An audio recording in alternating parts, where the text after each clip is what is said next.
ओम पूर्णमदः पूर्णमिदं पूर्णात् पूर्णमुदच्यते पूर्णस्य पूर्णमादाय पूर्णमेवावशिष्यते। ओम शांति शांति शांति। नमस्कार मित्रों, आज की वीडियो में हम बृहदारण्यक उपनिषद के दूसरे अध्याय के 5वें ब्राह्मण का जो 7वां मंत्र है उसका पाठ करेंगे। तो आइए देखते हैं कि ये मंत्र क्या कहता है। तो जो मंत्र वह कहता है, अयम चंद्रः सर्वेषां भूतानां मधु, अर्थात यह चंद्रमा इन सभी भूतों का मधु है। अस्य चंद्रस्य सर्वाणि भूतानि मधु, अर्थात इस चंद्रमा के सभी भूत मधु हैं। यश्चायम अस्मिंश्चंद्रे तेजोमयो अमृतमयः पुरुषः, अर्थात और जो इस चंद्र में तेजोमय अमृतमय पुरुष है।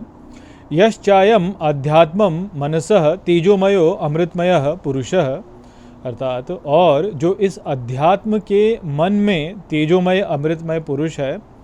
अयमेव सयो अयम आत्मा, अर्थात वह ही है जो यह आत्मा है। इदम अमृतम इदम ब्रह्म इदम सर्वम, अर्थात यह अमृत है, यह ब्रह्म है, यह सब कुछ है। तो यहाँ पर अब हमको बताया जा रहा है कि जो चंद्रमा है वह सभी भूतों का मधु है और चंद्रमा के सभी भूत जो हैं वह भी मधु हैं। और जो इस चंद्रमा में जो तेजोमय अमृतमय पुरुष है और जो अध्यात्म के मन में जो तेजोमय अमृतमय पुरुष है वह आत्मा ही है, वह ही अमृत है, वह ब्रह्म है और वह ही सब कुछ है। तो हमने पिछले मंत्रों में भी जो है इस बात को सीखा ही है कि यहाँ पर एकता बताई जा रही है, आत्मा की एकता बताई जा रही है। और अलग अलग जो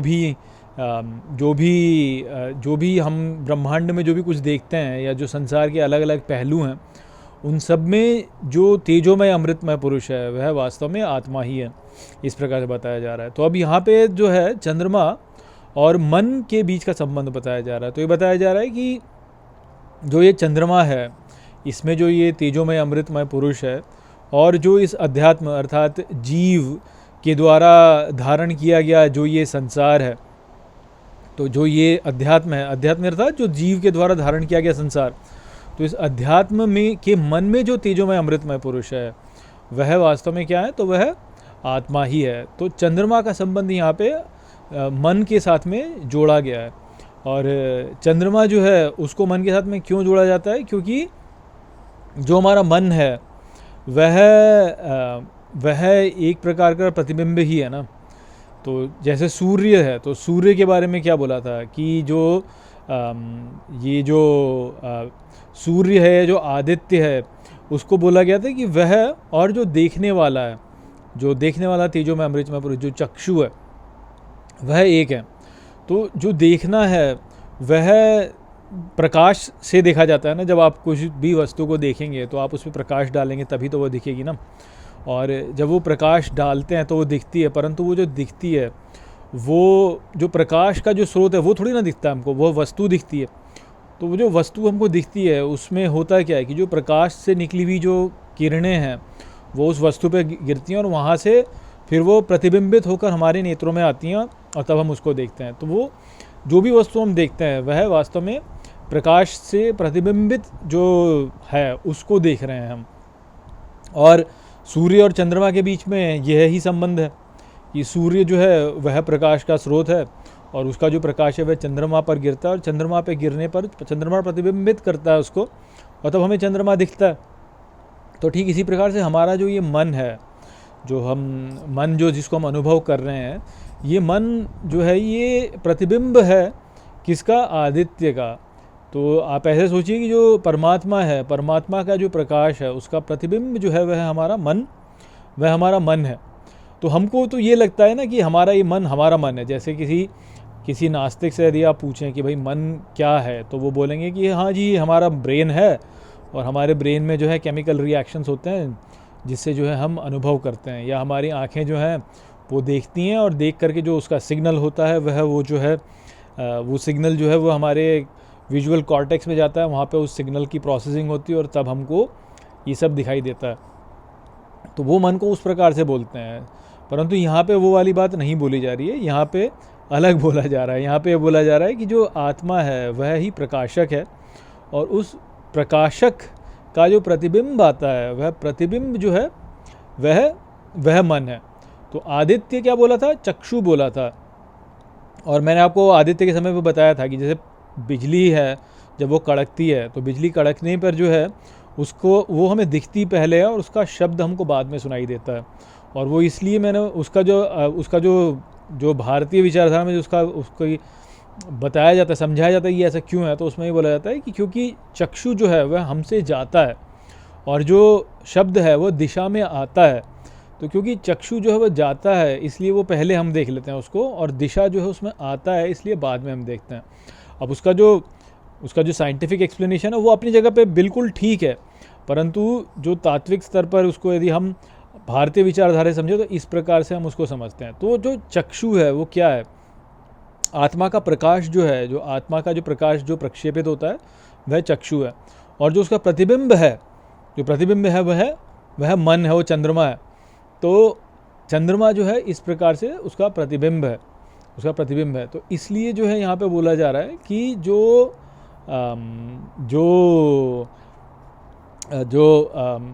चंद्रमा है, जो चंद्रमा में तेजोमय अमृतमय पुरुष है, और जो मन में जो तेजोमय अमृतमय पुरुष है वह आत्मा ही है। अर्थात मन जो है वह चंद्रमा से इस प्रकार से जुड़ा हुआ है।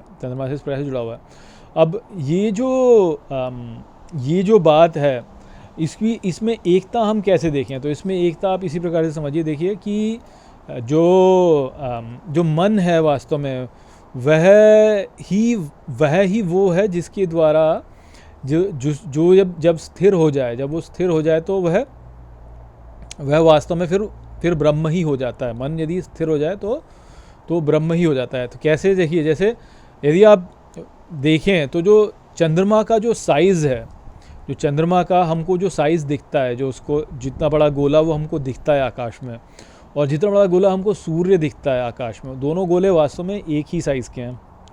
और यहाँ से चंद्रमा की जितनी दूरी है और यहाँ से सूर्य की जितनी दूरी है, उसका यदि आप रेशो लें तो वो है 108। वो 108 आता है। और 108 जो अंक है वो कैसे होता है? 9 और 12, 9 मल्टीप्लाइड बाय 12 जो होता है वह 108 होता है। और 9 जो है, 9 महीने जो होते हैं वो उस बालक जो होता है माँ के गर्भ में 9 महीने रहता है वो। और 12 जो हैं वो एक वर्ष में जो है 12 नक्षत्र आते हैं। तो ये जो सभी जुड़त्व हैं, इन सभी जुड़त्वों से हमको पता चलता है कि ये कोई ऐसा नहीं कि ये अकस्मात है, ऐसे ही हैं बस। ये वास्तव में इनका मूल है। ऐसा नहीं है कि ये कुछ ही कारणवश है। जैसे जो स्त्री है, स्त्री का जो मासिक धर्म होता है, और जो चंद्रमा का जो साइकिल है, जो चंद्रमा का एक मास होता है, तो मासिक धर्म और चंद्रमा का जो जितने में वो बढ़ करके यानी पूर्णता से जो है क्षीण होकर के पुनः पूर्ण होता है, वो बराबर ही है, उतना ही समय लगता है जितना एक स्त्री का मासिक धर्म होता है। तो इन सब से हमको ये बातें समझ में आती हैं कि ये कोई अकस्मात ऐसा नहीं है। ये जो ब्रह्मांड है ये हमको यहाँ पे इनके द्वारा हमको बहुत सारे संकेत दे रहा होता है। वास्तव में जब चंद्रमा पूर्ण हो जाता है, तो वह वास्तव में सूर्य ही होता है। तो मन भी जो है, हमारा मन जो है वह भी जब पूर्ण हो जाता है तो ब्रह्म ही होता है, तो सूर्य ही बन जाता है। तब वो आदित्य और चंद्रमा तब एक ही हो जाते हैं। तो इस प्रकार की जो अवस्था है उससे हमको एकता समझ में आती है कि परिवर्तन तो है ही। जैसे चंद्रमा क्या है? चंद्रमा सोम है।